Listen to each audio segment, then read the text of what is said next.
Hey, it's Stacey J with Live 365 Radio, and I am back with another Gimme 5 moment. Gimme 5 moments are tips to help you create more awareness, joy, and peace in your life on a daily basis. So today's Gimme 5 moment is 5 signs your growth game is strong.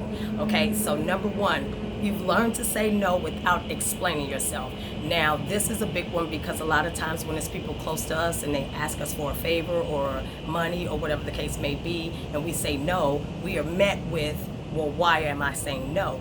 I feel like I don't have to explain why I'm saying no because I'm not trying to be mean or facetious or anything of that nature, but my no is my no, and I don't feel like I should have to explain my no. And a lot of times we get caught up in explaining, well, I'm saying no because I really don't have it, or I'm saying no because whatever the case may be, when in fact you don't have to explain yourself. That's with anything, and you want to be around people that understand if she said no, whatever her reasons is, she doesn't mean any harm to me. So if both parties learn to understand that no means no and that person doesn't owe you an explanation, there's no room for disappointment because people don't have to explain why they decide to say no. Number 2, you now prioritize your peace over being right. Man, when I tell you there's so many times that there is something in you that says, no, that's not right. I need to be right, or I need to explain my point to you so that you can see my perspective. When now I find so much peace in just, hey, if 2 + 2 is 5, you're right, because getting back and forth into a debate, just trying to be right, can cause so much stress. And who wants to be stressing? A lot of times we self-inflict our pain, and once we learn to control how we respond and react, we don't have to be bothered with all this BS.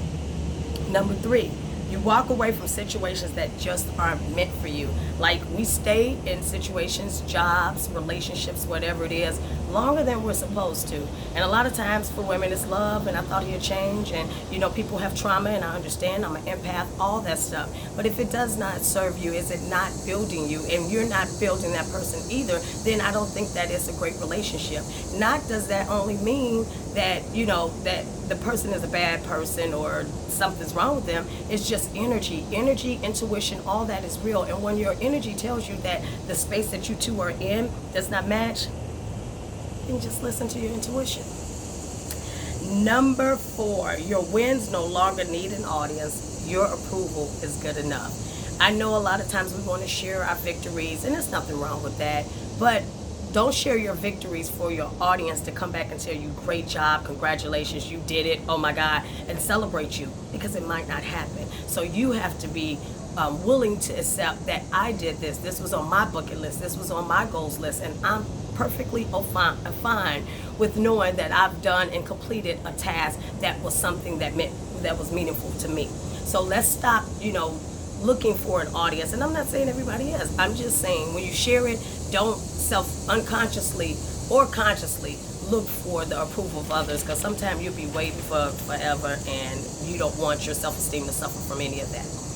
And number 5, you prefer to spend time with people who fit your future, not your past. So you could have been friends for 25 years. If we're growing together and maybe still in different capacities, but we're growing, we're evolving, that's the type of people that you want to be around, I would think. It's not leaving anybody behind. Sometimes relationships, friendships, they end. They get space in between them. There's nothing wrong with that.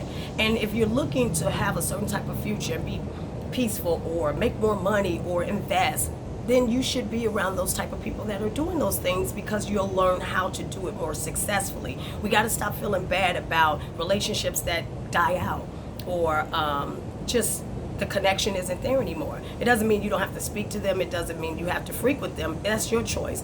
But if you are constantly hanging around people, places, or things that do not serve what your present and future self wants, what the hell are you doing? Okay? So that is your Give Me 5 for this week. I hope you enjoyed that. Please like, share, and follow this video. And also follow Live 365 Radio. And I will see you again with the next Give Me 5 moment.